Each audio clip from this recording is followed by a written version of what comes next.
Hi guys! Welcome back again to my YouTube channel! So for today's video, wala lang. Kumustahin ko lang kayo. Wait lang. Medyo inuubo ako ngayon guys.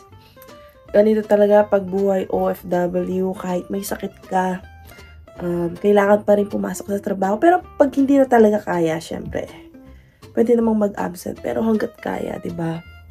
Pasok pa rin sa work. Part yun ng pagiging isang OFW guys, di ba? Yan ang mahirap. Kaya kailangan, kung ikaw ay nagbabalak mag-abroad, hindi pwede sa mahihina yung loob. Kaya sa mga kapwa ko OFW dyan, go lang. Kaya natin to. Lawan lang. Ay, gano'n. So, for today's video guys, as usual, wala tayong overtime. And, today is October 10, guys. And, 10 years. Ang 10 years?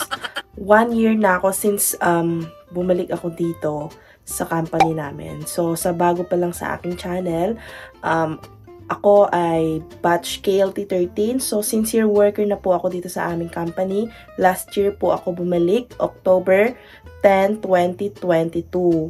So, 1 year na ako since nung bumalik ako last year. Ang bilis, diba? Naka-isang taon na pala ako. So, ayun guys. Yun nga, katulad nga na sinabi ko kanina, medyo may sakit tayo ngayon.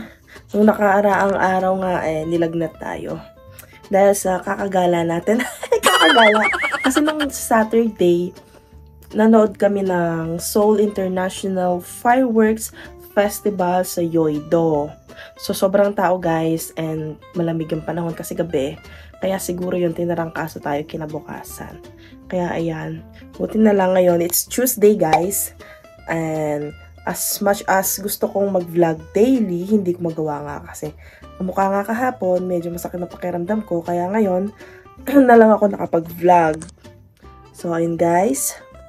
So, hinihintay ko yung order ko pala ngayon guys. Umorder ako sa Kupang Eats ng Jampong kasi gusto ko ng sabaw. So, ayan, hintayin muna natin and babalikan ko kayo later guys para mag-update, okay?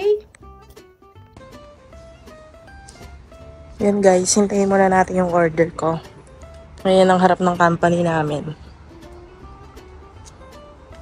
Wait lang natin. Ayan yung mga katrabaho ko guys. Hindi ba sila nag-out? Tayo natin. Nasaan na? Nasaan yung nagdi-deliver? Naligaw ata siya. Ganda ng panahon. So, ito na yung order ko, guys. Jampong. Dumating na yung order ko, guys. And kakain muna ako. At babalikan ko kayo later! Hi guys, I'm back. So, kakatapos ko lang kumain. Yan, may energy na tayo ng konti. And nakainom na rin ako ng gamot kasi grabe talaga. Ang sakit pa rin ng pakiramdam ko. Pero mas malala naman nung mga nakaraang araw compare ngayong araw na to. So, ayun. May i-share pala ako sa inyo guys. Wait lang. Bago ko ipakita sa inyo guys, ikukwento ko lang. Excuse me. Last Friday, umabsent ako sa trabaho dahil nga dito sa ipapakita ko sa inyo. So, ano ba yun? Bakit ba ako umabsent para lang dito? So, ito yun guys. Tatakpan ko kasi may mga important details kasi. Ayan! Alam niyo ba kung ano yan guys? So, meron na tayong driver's license guys dito sa South Korea. Ito yung dahilan kung bakit ako umabsent nung nakaraang araw, nung Friday. Kasi nga, yung licensing office dito is open lang every weekdays, which means na every weekends is sarado siya. So, ayun guys, kailangan talagang umabsent para makakuha ng driver's license. So, paano ba ako nakakuha ng Korean driver's license? So, ang ginawa ko lang guys is pinapalit ko yung Philippine driver's license ko to Korean driver's license. So, as you can see, nasa akin pa rin yung Philippine driver's license ko, hindi nila kinuha. So, makakakuha ka ng Korean driver's license guys if meron ka ng existing na Philippine driver's license, which is dapat valid pa siya, hindi siya expired, okay? So, bago ka makapagpapalit ng iyong Philippine driver's license to Korean driver's license, meron ka mga requirements din na kailangang i-comply. So, ano ba yung mga requirements na iyon? So, So, ito yung mga requirements, guys. Of course, yung pinakauna is kailangan meron ka Philippine driver's license na valid. And then, your passport na dapat valid din. ARC. And then, your LTO certification na galing Pilipinas na naka-apostel. And your immigration entry and exit na makukuha sa website ng High Korea. So, ayun yung mga requirements, guys. And then guys, syempre, meron kayong babayaran sa licensing office. Hindi naman pwedeng libre lahat, di ba? So, kailangan mag-ready kayo ng 10,000 won for the ID card and 6,000 won for the eye test. So, yung eye test guys is madali lang. Parang yung sa medical lang or pag ano ka ng salamin sa grado, ganun. Parang ganun lang yun guys. Madali lang naman yun. And make sure na huwag ka magkamali. Ganun. Kasi parang babawasan yung points mo every time na mali yung masasagot mo doon sa eye test. So, be mindful of that. Okay, guys?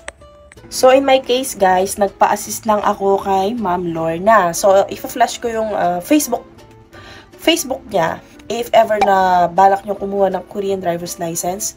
So, sa kanya ako nagpa-assist, guys, for my LTO certification apostle. So, siya nang naglakad doon. And then, dun sa licensing office, siya na rin, sinamahan niya kami doon para magpapalit ng Korean driver's license. So, if gusto nyo guys, pwede nyo siyang i-message, okay? So, kung gusto nyo magpapalit ng Korean driver's license, basta meron kayong existing na Philippine driver's license. So, yung Korean driver's license ko guys, yung restriction niya is hanggang SUV, kaya pwedeng mag-drive. And then, ang pwede ko lang i-drive is automatic. Yun guys, hindi ako pwedeng mag-drive ng manual. So, yun yung restriction nung class 2 or second class na Korean driver's license. So, ayun na nga, no? Meron na tayong Korean driver's license. Ang kulang na lang, sasakyan. Wala pa tayong sasakyan. Next time na yun, di ba? And, ayun guys, at least, di ba, if ever, kunyari, kung gusto ko man mag-scooter, yun, may license naman ako, so, pwede. So, ayun guys, if ever gusto nyo, pwede naman na kay Ma'am Lorna kayo mag-passis, and pwede naman kahit kayo lang, mag-DIY. Well, yung LTO certification kasi guys, is galing pa yun ng Pilipinas. So, kaya napagdesisyonan ko na lang na kay Ma'am Lorna na lang magpa-assist, and siya na yung maglakad nung aking apostle, para hindi na rin ako ma-hassle. So, ayun nga, pero meron kayong babayaran guys. So, kung gusto nyo malaman and gusto nyo mag-inquire, you can message naman siya on her Facebook account na i-flash ko dyan sa screen. So, ayun guys, I think i-end ko na yung vlog dito para makapagpahinga na rin ako. And as you can see, wala akong masyadong energy kasi meron tayong hindi magandang nararamdaman. May galon. So, ayun guys. Thank you for watching and see you on my next vlog. Bye!